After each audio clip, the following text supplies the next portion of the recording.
Hali hech kim bunaqasini qilib ko'rmagan. Telefonimiz. Mana bunga nima deysizlar?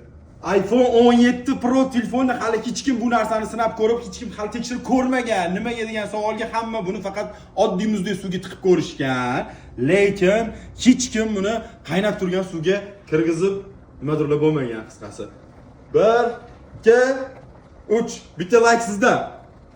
Telefon bo'lyapti mana. Telefon bo'lyapti. Voy.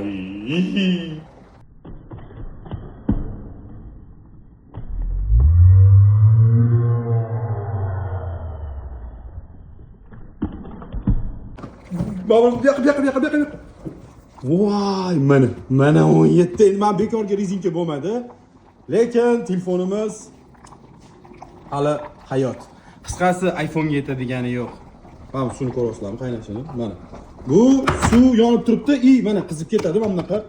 Yozuv chiqadi iPhone'larda. Mana Apple'da o'zi qizib ketgandan keyin mana shunaqa yozuv chiqarib beradi. Ko'ryapsizmi? iPhone'ga yetadigan telefon yo'q.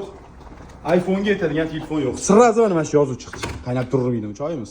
Choy tayyor bo'lgandan keyin o'zimiz sizlarga aloqaga chiqamiz. Pro Max do'konimiz nasiya savdo bo'lsa kelaverasizlar, naqd bo'lsa unga ham kelaverasizlar. Telefoninglarni sotib olib, chiroyli narx topib qolamiz.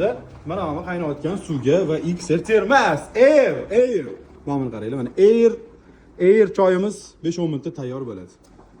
iPhone 17 lekin bor, risk kattasini qildim. Bunimiz ishlayapti. Qaynoq temperaturaga kirganda ham telefonimiz ishlayapti. Endi sovishga qo'yamiz bu telefonni. Xudo xolasa chotki hammasi. 17 Pro bosinglar.